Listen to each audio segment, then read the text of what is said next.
Nah, nah, nah, nah, nah, nah, nah, nah. Hello, everyone. Welcome to Impulse, and today we're here to talk about the latest episode of Star Trek Discovery, Erigah. That's wild and wild. Erigah being the Breen blood oath. We previously got the revelation that L'ak was actually a Breen, and in this episode we dive into it even more. We get the idea of these Primarchs who are all kind of vying to be in power since there's a vacuum. The Emperor has died, and there's but one descendant who can make it a legitimate claim. L'ak Diskion, or a direct descendant of the bloodline, and his uncle, who's a Primarch, wants to use him to actually rise to power. And we even get hints in this episode that future that Raynor and Burnham saw battling the time bug. This future actually looks very similar, with this dreadnought being right at the doorstep of the Federation. The Breen Imperium has devolved into civil war as each of these different factions are vying for power now that the Emperor is dead. Interesting stuff here, especially since L'ak, he wants to have nothing to do with it. He wants to go work at McDonald's.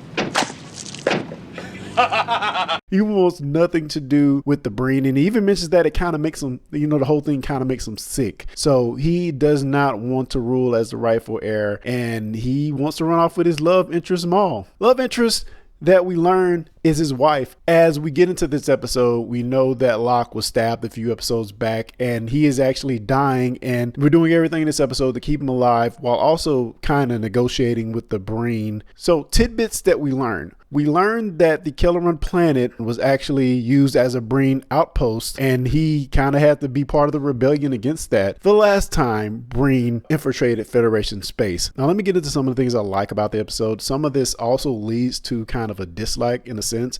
I like that we saw Tatrina there. I like that we saw Vance. I like that we saw Nhan return as security detail from the Lockerer as they brought Moll and L'ak onto the Discovery. Now, let me say, I love that she's security detail, but her team is trash. As Moll and L'ak try to make their escape, Moll is basically able to take all of them out, including Culber, mind you.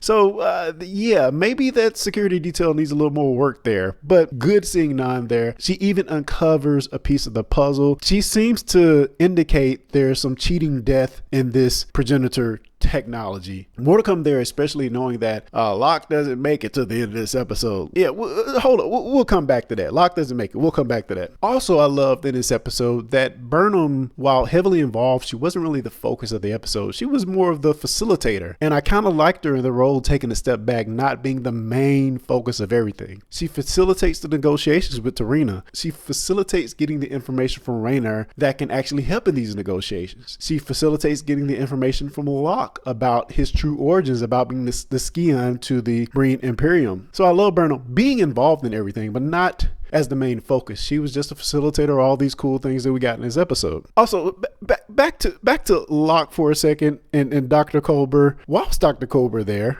I know we love Wilson Cruz. He's our doctor. We love that he's there, but he's not the main doctor. He's not the chief medical officer for the Discovery. That's Dr. Pollard. Dr. Pollard was nowhere to be found. And I'm going to take that to pivot from these characters that we got, Vance, Nhan, President Tatrina, that I really, really liked, into just the absence of some characters that probably should have been there. Dr. Pollard probably should have been there. Saru is off doing his ambassador stuff way off in the middle of nowhere. Detmer's not there. Owa's not there. I didn't even see Reese in this episode. It was a little weird with some absences there. So in the case of Doug Jones, we know that during the filming of this season, he was also doing Hocus Pocus 2. So that's his reason for not being there. I can't quite understand the reason for some of the others. So before we get to what happens to L'ak in this episode, let's just take a step back and talk about this mystery of the progenitor tech and the pieces to the puzzle. So the last piece of the puzzle on Halimno and the fifth Halimno tower, that is this little metal card looking thing with some inscription on it. So we have two teams. We have Tilly and Adira trying to figure out what the inscription means. So part of the focus is now to find this manuscript, and they're able to figure out where it should be with the help of Reno. Meanwhile, you have Stamets and the book working on finding that actual specific location, taking a totally different approach. Book to the rescue to use his telepathic powers to actually get a vision, kind of describing where the next location could be. And lo and behold, it's somewhere in the Badlands. He also senses something that says eternal. So this is going to take us to the next piece of the puzzle, the Badlands information from Book and Reno helping to track down where this manuscript should be to the Eternal Gallery and Archives. So that's where we're going next. Huge Voyager shout out. I love it when they shout out Voyager. We've gotten a few of those this season. So yeah, you had my heart with Badlands. Voyager / Marquee stuff there. So I love that we actually mentioned that. Let's just dive back real quick to Locke. Locke dies. And we learn that he and Moll are married. Moll makes a plea to the Breen at the end because she does not want to leave Locke's body. So she makes a plea that I will go with you guys and I will give you some information that the Federation don't want you to have. I will tell you where the progenitor tech is.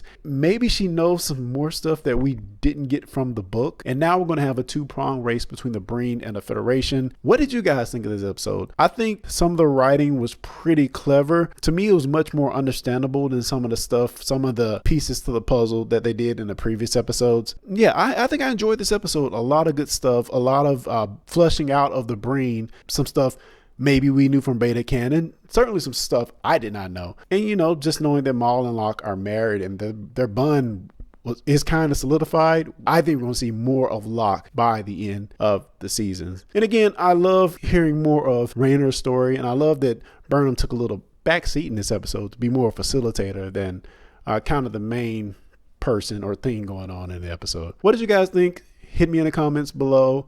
And of course, we're going to be live as we are every Monday. So until next time, guys,